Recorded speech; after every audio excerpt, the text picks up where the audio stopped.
Well, good evening, everybody. I know it's a late night, but we are here for another review of the WWE Monday Night Raw from Minneapolis, Minnesota on Monday night, August 17th, 2015. This was the go-home show, the final Raw before SummerSlam 2015, this coming Sunday, live from Barclays Center in Brooklyn, New York, an event in which I will be at. Our opening of the show was Triple H and Stephanie McMahon pretty much plugging both the WWE Network and SummerSlam, and at the time 9 huge matches. 2 matches total added tonight. We will get to them when we get to that part of the show.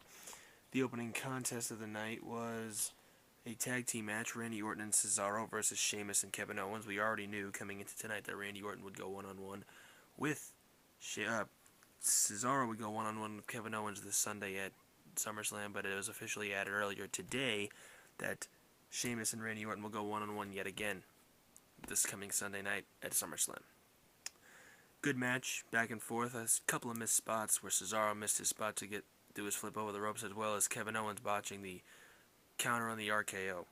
But other than that, a solid match, which Cesaro and Orton would win via pinfall. Next up, the dead man Roman Reigns, the dead man, The Undertaker, sent Brock Lesnar an eerie message saying, "This Sunday you will not rest in peace, but he will put you to rest." And then we saw Tamina have her first singles match on Raw in what I can think of to be forever. She went one-on-one with Becky Lynch, a member of Team PCB. Becky would come away with a submission victory. We would also see we had Mark Henry going one-on-one with Rusev in another match. Those two had 3 straight Monday nights of having a match.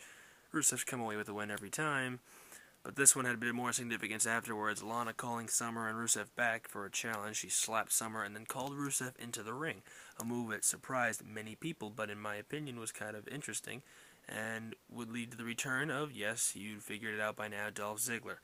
Dolph Ziggler returns and attacks Rusev.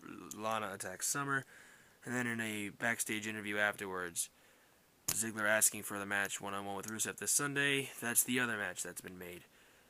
It's Dolph Ziggler versus Rusev one-on-one this Sunday at SummerSlam. Another SummerSlam note.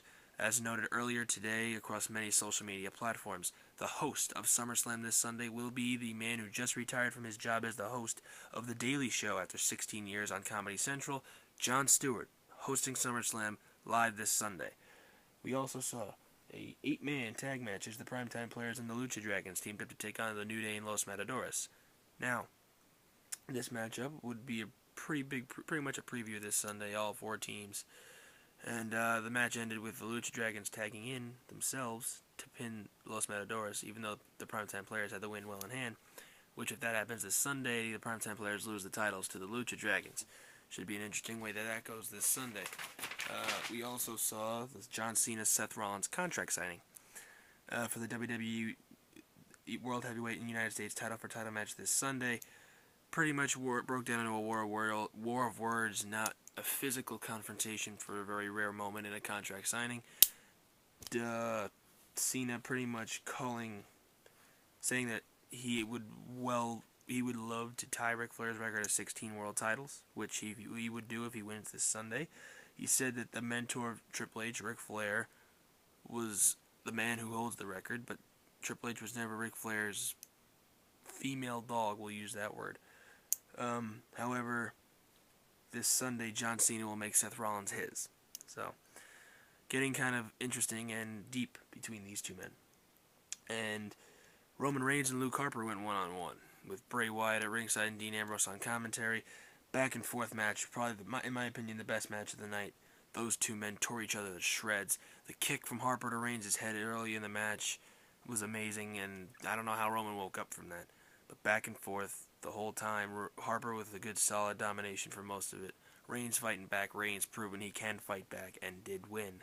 Reigns and Ambrose picking up momentum leading to their matchup this Sunday against Harper and Wyatt.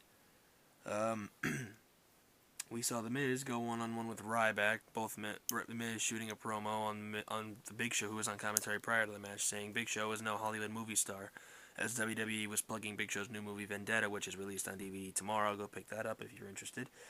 Ryback with a quick, easy victory over The Miz. and then calling the Big Show into the ring for a fight. Big Show didn't accept this Sunday those three men in a triple threat match for the Intercontinental Championship. Nikki Bella and Sasha Banks had an extended matchup that the fans were getting restless with, wanting to see their hometown boy Brock Lesnar make his appearance. As the match went on, Sasha Banks would be the second straight week that the Divas champion Nikki Bella was tapped out by one of the three NXT Divas. Last week Charlotte, this week Sasha Banks.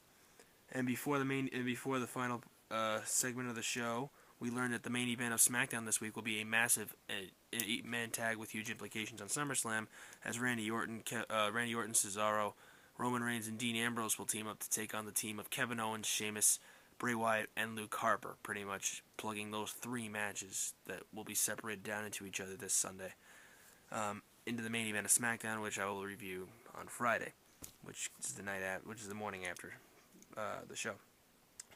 And as the show ended, Paul Heyman, giving Brock Lesnar the huge introduction. It was Brock's hometown. It was labeled Brock's homecoming, and the fans going crazy, confetti, and a lot of other things. The bowing down by Paul Heyman leading to the fans doing the same with Brock. Overall, a great segment. I liked how they had the ploy at first of The Undertaker, looking like he was going to come out, but then not coming out. That was good too. Brock would then... Paul Heyman would continue to plug Brock Lesnar, saying he's going to beat The Undertaker, and you can get God and the Devil to team up with him, and that Brock would take all three to Suplex City. Getting a little too far and out of it, stretching with it, but a great way to tie in the fact that he just believes Brock will do anything and beat anybody to win. So overall, it's a good way to use it, just not a personal favorite of mine. In the end, The Undertaker came out. The fans didn't totally like it because the fact that it was Brock's hometown. Undertaker went low again and ended up chokeslamming Lesnar, tombstoning him, and doing his classic getting on one knee and pretty much declaring his dominance tonight over Brock. So that's pretty much the show. I would give it a rating of 7.5 out of 10. My personally favorite match of the night, Roman Reigns versus Luke Harper. This coming Thursday night on SmackDown will be the final stop before we reach SummerSlam. We, of course, have NXT on the WWE Network on Wednesday. I will not be reviewing that, but it is also their go-home show for their show on Saturday Night TakeOver. I may do a review on that. I have not decided yet, depending on how good the show is. I will be watching, though, both NXT Wednesday and Saturday nights. Saturday Night Live on the network as well.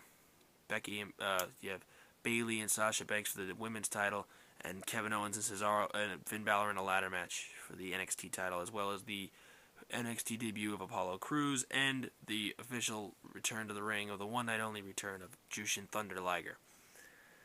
So, SummerSlam is set. We now have 10 matches, and it's Triple H. I'll use Triple H's plug. 4 hours, 10 matches, one amazing host.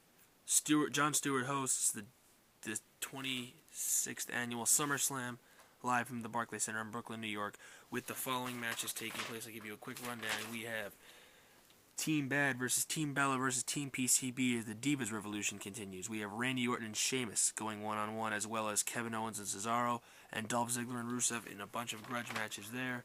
King Barrett and Stardust take on Neville and Stephen Amell, the Green Arrow from the CW show Arrow, as Stardust continues to look for a hero.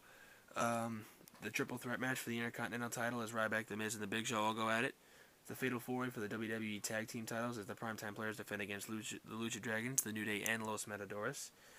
We have Dean Ambrose and Roman Reigns teaming up to take on Bray Wyatt and Luke Harper. We got the triple threat match for the Intercontinental Championship as the Ryback defends against The Miz and The Big Show.